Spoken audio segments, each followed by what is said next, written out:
शिवसेनेचे आमदार आमच्या पाडवी आपल्या सोबत आहेत। खरं तर विधान परिषदेमध्ये तुम्ही आदिवासींसाठी आपला आवाज उठवत होतात आणि आता विधानसभेमध्ये तुम्ही जाणार आहात। विधान परिषदेमधून थेट विधानसभेमध्ये काय वाटतं, एकंदरीत जो विश्वास शिवसेनेने जो दाखवला होता एकनाथ शिंदे यांनी, तुम्ही ठाकरेंकडून त्यांच्याकडे केला होता, तो सार्थकी लागला असं वाटतं?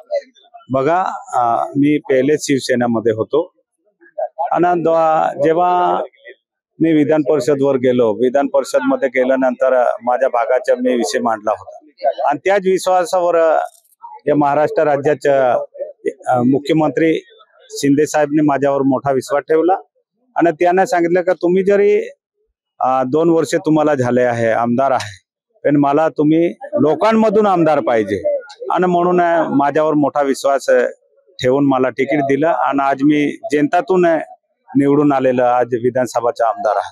जेव्हा महाराष्ट्र राज्याचे मुख्यमंत्री एकनाथराव शिंदे साहेब इतका मोठा विश्वास माझ्यावर ठेवला होता आणि त्या विश्वासाला मी कधी तोड जाऊ देणार नाही। ज्या प्रकारे आपण पाहतो, एकंदरीत तुम्ही आदिवासींचे प्रश्न घेऊन इकडे येत होतात, एकदा न्याय मिळाला नाही म्हणून तुम्ही रात्री इथे थांबला होतात, तिकडे तुम्ही पायऱ्यांवरती आंदोलन सुद्धा करू, उपोषणाला बसू असं सुद्धा म्हणाला होतात। मात्र आता सत्तेचे आमदार झालेला, सत्तेत आहात तुम्ही, आता कशा प्रकारे प्रश्न मार्गी लावणार आहात? मी तेव्हा तिकडे पायरीवर बसलो होतो, तेव्हा मी छत्त्यामध्ये होतो आणि आता मध्ये मी छत्तामध्ये। बघा, जेव्हा समाजाचा विषय येतो तर समाजाच्या विषयासाठी मी तेव्हाही मांडत होतो, आताही मांडणार।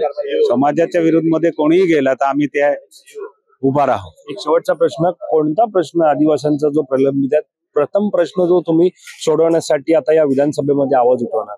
बघा, जे विषय आजपर्यंत काही विषय आमचे प्रलंबित आहे ते 12,000 नोकऱ्या जे होत्या ते बोगस आदिवासी जे घेतले गेले होते आणि ते आदिवासींच्या नोकरी आमच्या बाकी आहे। कारण 2017 मध्ये सुप्रीम कोर्टाने आदेश दिला होता तर खऱ्या आदिवासींना तुम्ही याच्यात घ्या आणि डुप्लिकेट असेल त्यांना तुम्ही बाहेर काढा। तर ते विषय घेऊन मी जे बाकी आहे तेव्हा महाराष्ट्राच्या मुख्यमंत्रीने सांगितलं की ताबडतोब ते भरती सुद्धा करा, पण काही ठिकाणी ते चालना दिली आहे, काही नाही आहे, तर ते जेवढे बाकी असेल तेवढे करायला लावणार।